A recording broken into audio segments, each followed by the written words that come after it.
Well, there are a lot of good stories, and good story in this environment is sort of defined in different ways. A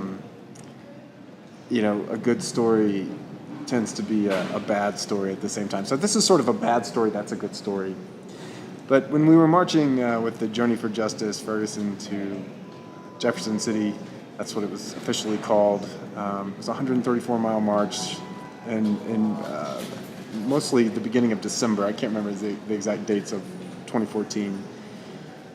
We marched from Ferguson to Jefferson City to seek justice for Mike Brown and his family, and to encourage the governor to improve racial profiling laws, which of course he did absolutely nothing.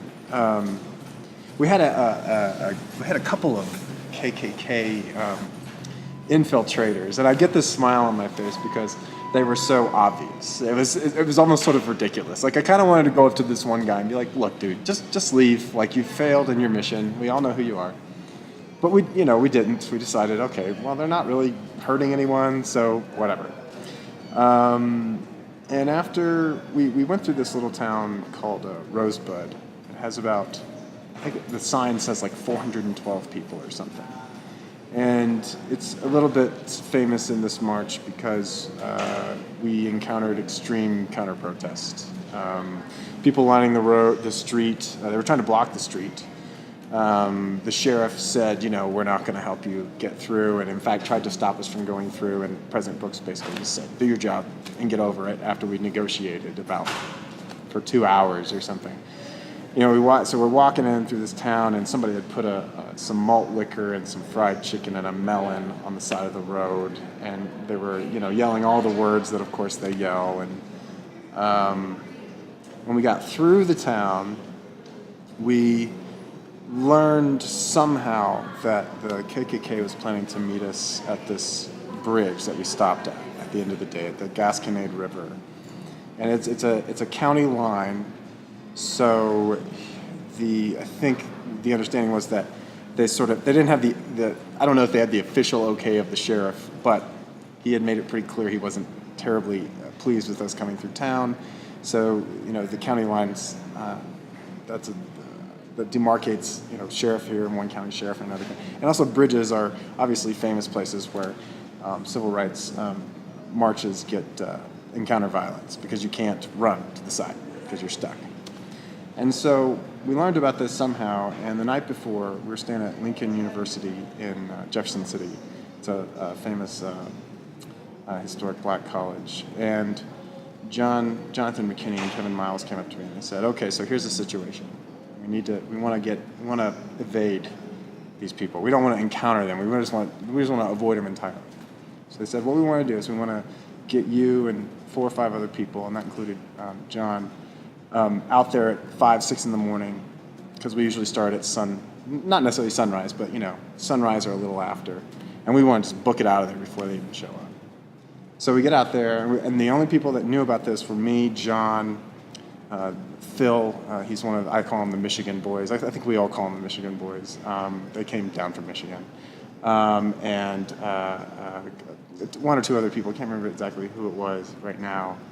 Got down there with the Department of Justice, who was with us the whole time, but we were the only people who knew about this, and we march out of there. No big deal. About 2 hours pass, and we come across this woman taking pictures who's been sort of tracking us for a while, and we know that she's the KKK spotter or whatever they want to call it. And she said, and we were instructed very specifically, and I usually follow orders pretty well. Don't say anything, don't take pictures if you encounter anyone who is on the wrong side. Just let them be. And like I said, I usually am very good about following orders. And she said something, I can't remember what she said. She said, like, "Good morning," or something. And I said, "Morning to you. Seems your boys showed up a little late this morning." And the expression on her face, she was all, "Hey," and then she just went, "Ooh," and all the color drained out of her face. And the whole time, honestly, I was kind of like, is this really real, or are we just like, is that really happening? Because it's just hard to believe that this day and age, this stuff is going on. Even though we'd encountered plenty of it already, it's still, every time it escalates, you're just sitting here thinking, this can't be real, this can't be really happening. But the expression on her face really told the whole story.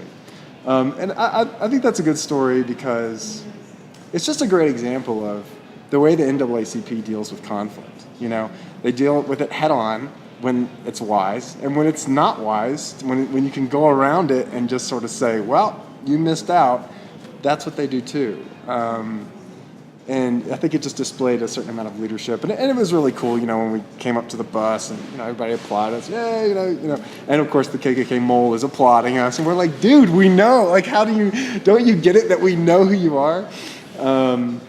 So yeah, that's one story that really stuck with me. It was sort of trauma. Well, it wasn't sort of. It was traumatizing for quite a while, and now I think it's a story of doing the right thing in a bad situation. Other good stories that are good. We marched 134 miles over 7 days, and we had a plan to get to the just blanking on the word, where Congress meets in Missouri, the state capitol. We were planning to get there at noon or at 1, I can't remember exactly, on a Saturday. And we rolled in 5 minutes before we were supposed to get there. And that still, to me, that amazes me. I mean, I was there and I was part of it, and I don't really understand how we did it. Now, Kevin Miles says, I was the one who made that happen, so Kevin, I got you. But, I mean, still, it doesn't matter how much you organize and how much you plan. You expect to be late to these things. And everyone expects you to either not make it or to be late. And we were right on time. And for some reason, that stuck with me. Just that after all those miles and everything that we experienced, that we managed to actually do exactly what we said we were going to do. That is, I mean, I've done a lot of political stuff. That almost never happens. And it happened on the most recent America's Journey for Justice. We got to the Lincoln Memorial exactly when we were supposed to get there. And that was amongst a lot of, Bernie Sanders showed up, which sort of, created this sort of, whatever this would symbolize, this ruckus, and there was a lot going on, and yet we rolled in right when we were supposed to. That's not easy to do.